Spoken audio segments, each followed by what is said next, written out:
Hello everyone, my name is Manish Kumar Bishnoi. सुबह के 6 बज गए हैं और मैं आ चुका हूँ आपके सामने लेके the editorial discussion video the Hindu newspaper की।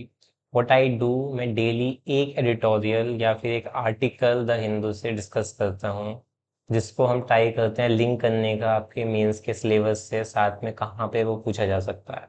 सो ध्यान से समझिएगा, वीडियो इन डेप्थ एनालिसिस करेंगे आज के एक इम्पोर्टेंट आर्टिकल का, which is status of right to information act. तो हम जानेंगे आज की राइट टू इन्फॉर्मेशन एक्ट क्या है, थोड़ा सा आउट ऑफ द कॉन्टेक्स्ट भी जा सकते हैं इसको समझने के लिए। लिंक करेंगे आपके मेंस के सिलेबस के साथ में। So what is where it is GS2।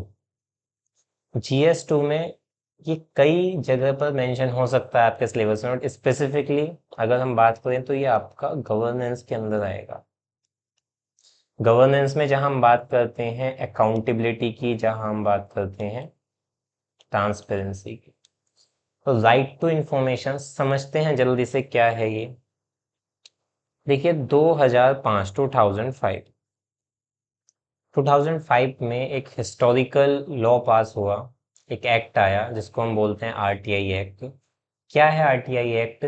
जितनी भी गवर्नमेंट अथॉरिटीज होती हैं, पब्लिक अथॉरिटीज होती हैं, सरकारी डिपार्टमेंट है, मिनिस्ट्री है, आप केवल एक फाइल के थ्रू, एक एप्लीकेशन के थ्रू वहां से कोई भी इंफॉर्मेशन जो आप चाहते हैं related to anything, anything means कि सरकार क्या काम कर रही है, कितना फंड उस पर खर्च कर रही है, कितना वर्क पूरा हुआ, कुछ भी आपको अगर गवर्नमेंट रिलेटेड वर्क जानना है तो आप एक केवल फाइल करके इंफॉर्मेशन रिसीव कर सकते हैं। So that is right to information act. बहुत ही ज़्यादा एक रिवोल्यूशनरी एक्ट इसको माना गया, द रीज़न बीइंग कि ट्रांसपेरेंसी कब आती है, गवर्नमेंट क्या कर रही है टैक्स के पैसे के साथ में, किस तरीके से रन कर रही है सिस्टम को, मिनिस्ट्रीज कहाँ लैग कर रही हैं, कितना वर्क कर रही हैं, ये सब जानना बहुत ज़रूरी है। वो कहाँ से पता लगेगा? अगर आपको इन्फॉर्मेशन मिल पाए। तो यही है राइट टू इन्फॉर्मेशन एक्ट। अब समझते हैं हम। देखिए इसका पूरा राइट टू इन्फॉर्मेशन एक्ट की डिटेलिंग पढ़ सकते हैं, आप रीड कर सकते हैं। अगर मैं ये समझाने लगा तो वीडियो काफ़ी बड़ा हो जाएगा, इसलिए हम आते हैं अमेंडमेंट पे, या फिर आर्टिकल आपका क्या कहना चाहता है ये। So they have raise some questions here. क्या अमेंडमेंट हुए हैं अब तक RTI एक्ट में? How have payment methods and poorly staff information commission undermine the act? So Laxmikanth में एक चैप्टर है इंफॉर्मेशन कमीशन का, you can read there. Information commission, तो जो स्टाफ है इंफॉर्मेशन कमीशन का वो पुअरली स्टाफ्ड है, ट्रेन नहीं हो सकते हैं, इंफ्रास्ट्रक्चर प्रॉब्लम हो सकती है, there can be multiple reasons. Payment method, payment बहुत नॉर्मल सा लगता है, इट्स ऑलमोस्ट 5-10 के समथिंग पर एप्लीकेशन, अगर आपको इन्फॉर्मेशन गेन करनी है, which can be affordable by anyone. Has the process applying for an RTI online been simplified? तो RTI को ऑनलाइन किया गया। You can also launch your application online, online आप फाइल कर सकते हैं एप्लीकेशंस को, बट वो कितना इम्प्लीमेंट हुआ है अब तक, क्या हर एक स्टेट ने उसको इम्प्लीमेंट कर दिया है, वो देखेंगे इसमें। Is the public satisfy with the functioning of RTI process? क्या हम कॉमन पीपल सेटिस्फाई हैं एप्लीकेशन से? सब जानते हैं in detail right to information act 2005। So 13 years, for 13 years जो राइट टू इंफॉर्मेशन एक्ट था उसमें सिटीजन्स की हेल्प करी इंफॉर्मेशन गेन करने में, that are not readily available in the public domain. तो इन जनरल जो भी एक्सप्लेन किया गया है यहाँ तक, इट्स सिंपल कि जो भी लोग इन्फॉर्मेशन गेन करना चाहते थे उसमें काफ़ी हेल्प मिला। किसी को कुछ भी इन्फॉर्मेशन गेन करनी है डिपार्टमेंट, मिनिस्ट्री के बारे में, गवर्नमेंट की, सो काफ़ी हेल्पफुल रहा थ्रू आउट दीज 13 ईयर्स। लेकिन रिसेंट ईयर में जो कुछ चेंजेस हुए हैं अमेंडमेंट में, उसकी वजह से थोड़ा सा कंसर्न रेज होता है। कंसर्न देखते हैं क्या रेज होंगे इससे। सबसे पहले तो क्या इसको अमेंड किया गया है? Apart from allowing certain information to be kept secret for national security and sovereignty reason, तो RTI एक्ट में क्या है, देयर आर मल्टीपल सेक्शन, जिन सेक्शन में कुछ एग्जेम्पशन है कि इन कंडीशन में गवर्नमेंट जो है या कोई भी मिनिस्ट्री जो है अपनी इंफॉर्मेशन शेयर नहीं करेगी। उसमें रीज़न आता है नेशनल सिक्योरिटी। सपोज कीजिए आप मिनिस्ट्री ऑफ डिफेंस से कोई ऐसी इन्फॉर्मेशन मांगने लगो, होम मिनिस्ट्री से कोई ऐसी इन्फॉर्मेशन मांगने लगो जो नेशनल सिक्योरिटी के अगेंस्ट जाता हो, तो आपको इन्फॉर्मेशन डिनाई की जा सकती है। उसके अलावा भी कुछ पब्लिक इंटरेस्ट के अगेंस्ट कोई चीज़ है तो वहाँ पे भी डिस्क्लोजर को रोका जा सकता है। तो ये एग्जेम्पशन तो रहा है और काफ़ी डिनाइल हुए भी हैं इसकी वजह से इन्फॉर्मेशन देने में लोगों को।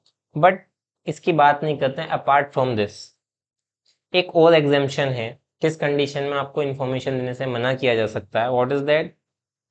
Personal data disclosure of citizens by the government unless there is an overriding public interest in doing so। Personal data disclose नहीं किया जाएगा किसी सिटीजन का जब तक कि कोई पब्लिक इंटरेस्ट की बात ना हो। ठीक है। So personal data, personal information, ये जो सिटीजन की हम बात करते थे, सिटीजन की तो पर्सनल इंफॉर्मेशन है, साथ में उन इंडिविजुअल्स की बात करते हैं हम यहाँ पे जो ऑफिसर्स हैं, जो पब्लिक डोमेन में वर्क करते हैं, उनकी पर्सनल इंफॉर्मेशन भी अगर पब्लिक इंटरेस्ट की बात नहीं है तो शेयर नहीं करी जाएगी। ये अब तक था। Digital personal data protection act 2023 amended this qualified provision into a total prohibition। सो अब क्या होगा, जो डेटा प्रोटेक्शन बिल आया है 2023 का, उसने इस प्रोविजन को हटा दिया है, एक तरीके से अमेंड कर दिया है, और अब क्या है, टोटल प्रोहिबिशन है। मतलब पहले था प्रोहिबिशन तो था, पर्सनल इन्फॉर्मेशन डिस्क्लोज नहीं करी जाएगी, बट अगर पब्लिक इंटरेस्ट की बात है तो इन्फॉर्मेशन डिस्क्लोज करी जा सकती है, but now it is completely prohibited. इसका मतलब किसी भी सिचुएशन में वो इन्फॉर्मेशन शेयर नहीं की जा सकती है। However, National Campaign for People's Right to Information argued that it would make social audits in ration distribution impossible to carry out। Social audits में a community member gets a list of ration beneficiaries through an RTI request and individually verifies that the beneficiaries got what they appear to have received on paper। They are also concerned that powerful public official would evade accountability by invoking this blanket ban on disclosing personal information। So there are two things। अगर हम common people की बात करें, general citizens की बात करें, तो उनको क्या होता है, रेशन डिस्ट्रीब्यूशन जो होता है, हमारा जो गल्ला होता है, सरकारी पब्लिक डिस्ट्रीब्यूशन सिस्टम, इसमें क्या है, जितने लोग राशन ले रहे हैं उसकी information one can simply get from filing RTI application. तो वो पर्सनल इन्फॉर्मेशन ही है। पर्सनल इन्फॉर्मेशन मीन्स योर नाम, address and general information about you, age, gender, that's it. तो वो सब इन्फॉर्मेशन अब डिनाई कर दी जाएगी। What is social audit? Social audit में क्या करते हैं हम, the whole information about some scheme, जो भी उसका क्या चल रहा है सिस्टम, कितने लोग उसमें वर्क कर रहे हैं, क्या उनको सैलरी मिल रही है, कितना वर्क आउटपुट आ रहा है, दैट इज सोशल ऑडिट, जो हर एक में होता है। जैसे मनरेगा, सिंपली मनरेगा में भी सोशल ऑडिट होता है। तो सोशल ऑडिट के लिए इंडिविजुअल इन्फॉर्मेशन इज नीडेड। तो यहाँ पे क्या कह रहे हैं ये कि कम्युनिटी मेंबर को आसानी से पता लग सकता है आरटीआई रिक्वेस्ट के थ्रू कि क्या उसकी सिचुएशन है, बट इससे प्रॉब्लम पड़ सकती है उस ऑडिटिंग में कि कितने लोगों को क्या किस तरीके से डिस्ट्रीब्यूट हो रहा है। One will not be able to know. ठीक। But the another concern is related to public officials. So एक बार हम जो ये पर्सनल इंफॉर्मेशन है इसकी डेफिनेशन में जाते हैं जो 2003 में दी गई थी। इसको एक बार देखते हैं। Central information commission is one of it decision has held, क्या कहा है कि कोई भी information about the complaints made against an officer of the government, any possible action the authority might have taken on those complaints qualified as personal information within the meaning of the provision of section 8 of the RTI Act 2005।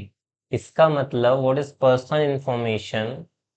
कोई भी ऐसी information जिसमें कोई complain किया गया है किसी public official के, किसी ऑफिसर के अगेंस्ट गवर्नमेंट के, और अगर गवर्नमेंट ने कोई एक्शन लिया है उस ऑफिशियल के अगेंस्ट, इससे related information, this all comes under the category of personal information. तो पर्सनल इंफॉर्मेशन ये होती है और इसको डिस्क्लोज नहीं किया जाएगा जब तक कि कुछ सर्टेन कंडीशन नहीं आती हैं, but now it is completely prohibited, जिससे अकाउंटेबिलिटी से इजीली एस्केप कर सकते हैं पब्लिक ऑफिशियल्स। उसके अलावा कुछ और एक्ट ने भी कंसर्न रेज करा है। तो हम अब बात करते हैं डेटा प्रोटेक्शन बिल, जिसकी वजह से पर्सनल इंफॉर्मेशन अब डिनाई कर दी जाएगी। बट कुछ और भी चीज़ें हैं, वो क्या हैं? 2009 gave the union government unilateral power in deciding how long information commissioner who hears appeal against unsatisfactory or absent RTI responses can serve and what their salaries are.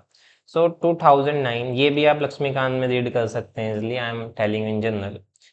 2019 में क्या करा गया कि जो भी जो इंफॉर्मेशन कमिश्नर होते हैं, उनकी सैलरी और उनकी टर्म कितने साल तक वो रहेंगे ये फिक्स नहीं है।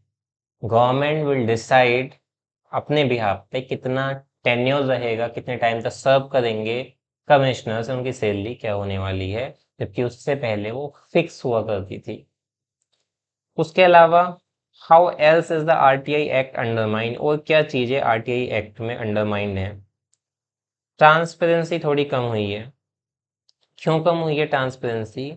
क्योंकि इम्प्लीमेंटेशन डिपेंड करता है subordinate rules made by union state and union government and state government.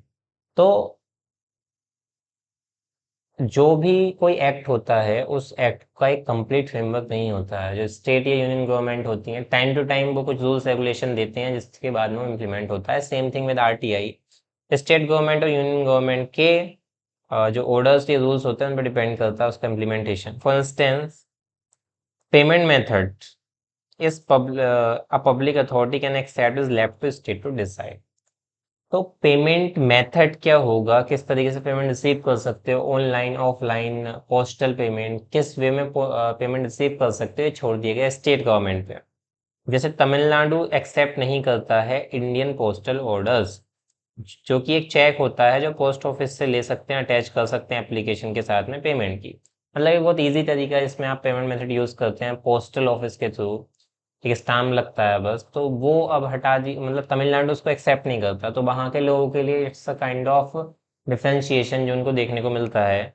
IPOs are generally the easiest payment method है। तो बस इतना समझिए कि payment method is decided by state government, किस तरीके से पेमेंट रिसीव करना है। उसके अलावा तो एक तो ये हुआ payment method. Tardy appointments of information commissioner जैसे CIC for the union government and various state information commission have also undermined confidence in the RTI framework, as appeals can take 2 or even years to be heard if ever. For example, the Jharkhand SIC had no commissioner to hear appeals since May, essentially suspending the ability to appeal in effective administration of the RTA Act in the state. तो समझते हैं ये central information commission क्या है, CIC. बाकी आप detail में read करिए इसको, इट इज़ मस्ट, ताकि इंटरलिंक हो सके आपकी ये पढ़ाई और जो आपकी बुक में स्टडी पोर्शन दिया हुआ है, so that you can answer both in mains and prelims. तो सेंट्रल इंफॉर्मेशन कमीशन क्या करता है? सपोज कीजिए आपने आरटीआई फाइल किया, उसका आरटीआई का जो इन्फॉर्मेशन थी वो आप तक नहीं मिली आपको, जो आप चाह रहे थे इन्फॉर्मेशन लेना, तो उस डिपार्टमेंट या मिनिस्ट्री के अगेंस्ट आप कंप्लेन कहाँ करोगे? सीआईसी में करोगे। तो एक प्रॉब्लम है इनके अपॉइंटमेंट को लेके। अपॉइंटमेंट टार्डी प्रोसेस है, हो देता नहीं है, खाली रहती हैं सीट्स वहाँ पे, स्टेट की हो चाहे सेंटर की, तो वहाँ एक इशू है। अब एक एग्जाम्पल दिया है इन्होंने, झारखंड का जो स्टेट इन्फॉर्मेशन कमीशन था, वहाँ पर कोई था ही नहीं कमिश्नर 2020 से, तो वो कहाँ पे अपनी फाइल कंप्लेन कहाँ रखेंगे वो, तो ये एक इशू था। What about online RTI? अब बात करते हैं ऑनलाइन आरटीआई की। तो ऑनलाइन आरटीआई फिल हो सकता है, बट बैरियर हैं, क्योंकि कई सारे स्टेट ने ऑनलाइन पोर्टल नहीं बनाया है, जिसकी वजह से लोगों को प्रॉब्लम होती है। So it's a digital era. The most convenient and easiest way to file a complain और to file a RTI online होगा, बट ऑनलाइन कई स्टेट प्रोवाइड नहीं करवा रहे हैं फैसिलिटी, पोर्टल नहीं बनाया है, जिससे एक प्रॉब्लम है। उसके अलावा यूनियन गवर्नमेंट ने 2013 में ये कर दिया था अप्लाई।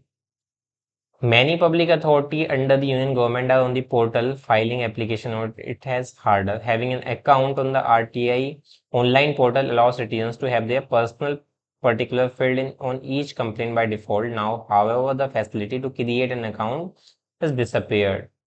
क्या है, मैं आपको जनरल समझा देता हूँ, नॉट रीडिंग दिस। जो हम आरटीआई फाइल करते हैं उसमें तो कई, एक तो प्रोसेस थोड़ी कम्बरसम हो जाती है, लोग इजीली फाइल नहीं कर पाते हैं ऑनलाइन भी। कुछ मिनिस्ट्रीज का कॉम्प्लेक्स प्रोसेस है, क्योंकि हर पर्टिकुलर मिनिस्ट्रीज का एक अलग आरटीआई होता है डिपार्टमेंट, जिसमें आप इंफॉर्मेशन लेने के लिए एप्लीकेशन देते।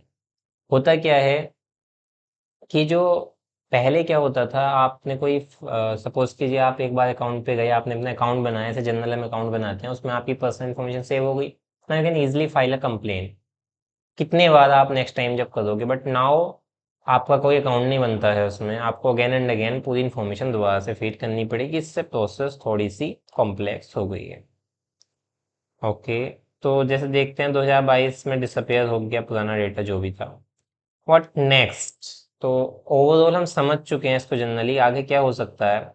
स्ट्रक्चरल रिफॉर्म नीडेड है, क्योंकि डिससेटिस्फैक्शन क्रिएट हो रहा है इससे, अपील्स बहुत ज़्यादा आ रही हैं। ठीक है, एक एनजीओ के डायरेक्टर ने क्या कहा है कि एक न्यूयॉर्क रिपोर्ट दी सीआईसी ने, जो कहती है कि people are increasing dissatisfy with the information they are receiving from public official. एक तो डिससेटिस्फाई इन्फॉर्मेशन जो उनको मिल रही है, और वीकनिंग हो रहा है आरटीआई एक्ट, डैमेज देख लिया गया है जो कुछ चेंज हुए हैं उनमें। इंस्टीट्यूशंस कई सारे गवर्नमेंट ने अपनी ड्यूटीज़ को नहीं फुलफिल किया अच्छे तरीके से, so overall I can say narrow हो रहा है, वीकेंड हो रहा है आरटीआई एक्ट, तो उसको रिवाइव करने की नीड है।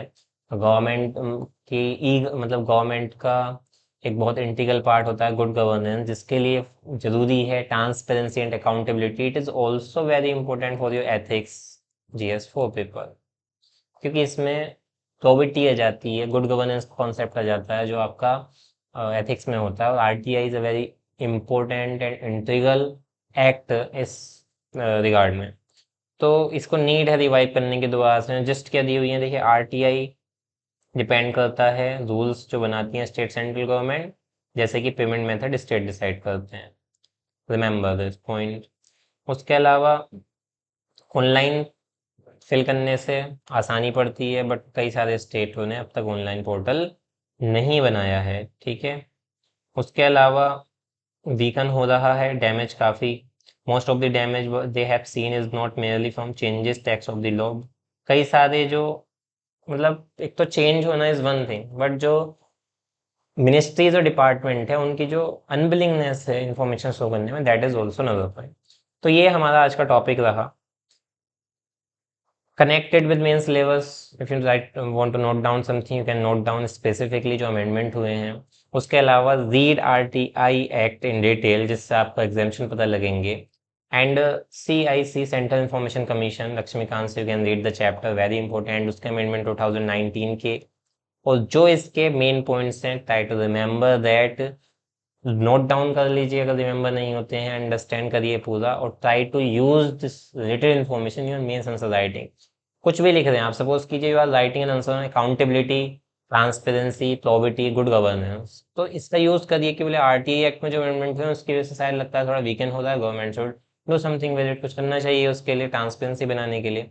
तो अगर कोई क्वेश्चन भी नहीं है आरटीआई एक्ट का, you can use RTI act, it's very important, किसी एग्जाम्पल के तौर पे वे फॉरवर्ड में it can be use anywhere.